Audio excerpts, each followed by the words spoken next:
Si à un moment donné tu souhaites faire un raccord maquillage, parce que je sais que tu es Non, c'est bon. toujours très apprêtée. Non, c'est ok.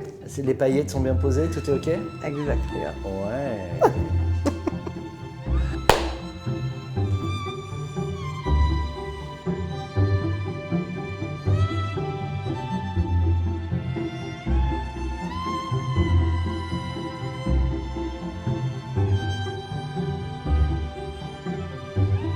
Alors dis-moi, Axel, la pire des questions. Qui es-tu? Alors moi, je suis éveilleuse d'âme. Je vis de ma passion. Et moi, ce que je fais, ma particularité, ma magie à moi, c'est de venir mettre de la lumière là où il fait noir. Et là où il fait noir pour la plupart des gens, c'est dans l'inconscient, puisqu'on fait 3% de conscient, 97% d'inconscient, 4 milliards d'informations dans ces 97% d'inconscient. Et donc ça veut dire qu'il y a 4 milliards d'informations qui vous drivent au quotidien, qui sont très clairement remplis de trucs vraiment pas sympas qu'on n'a pas envie, on n'a pas trop envie d'aller voir, entre guillemets, à la base. Sauf que c'est là que sont logés nos traumas, nos croyances, c'est là que vont se loger nos blocages qui vont nous empêcher de vivre notre vie pleinement. Et moi, mon truc, c'est d'aller chercher les informations dans cette boîte noire, de les remettre à la lumière. C'est pour ça que d'ailleurs, je porte toujours des paillettes, puisque je suis entre autres la fille aux paillettes, celle qui met des paillettes dans vos vies, parce que justement, on va chercher tous ces blocages qui vont permettre d'aller vers la meilleure version de vous-même. Tant que vous ne vous posez pas de questions de pourquoi ça fonctionne comme ça, pourquoi ça changerait?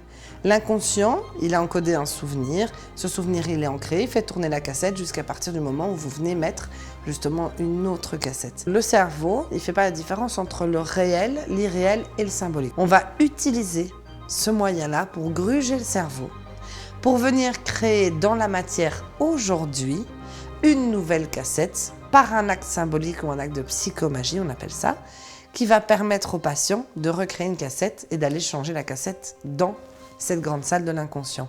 Et donc une fois que la cassette est changée, il n'y a plus besoin de répéter. Tous ces trucs dont on n'arrive pas à sortir, pour moi c'est vraiment ce truc-là, c'est pas seulement à les comprendre, c'est à les résoudre. C'est ça la clé. Mon père a toujours tendance à dire « Oui mais t'écoutes le malheur des gens ». Et en fait je lui dis « Non papa, j'accueille l'humain, c'est pas la même chose ». On prend trop la vie au sérieux parfois. Et mettre de la légèreté, ça a du sens. Et donc moi, je suis la fille aux paillettes. Je suis celle qui met des paillettes pour aller chez le boulanger. Je suis celle qui accueille les gens à bras ouverts, qui rigole, qui a le sens de l'humour, je sais rire de tout.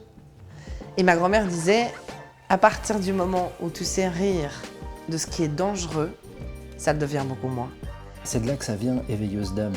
Exact. La première fois que je t'ai vue, j'ai vu éveilleuse d'âme, je me suis dit mais what the fuck, qu'est-ce que c'est que ce bordel quoi.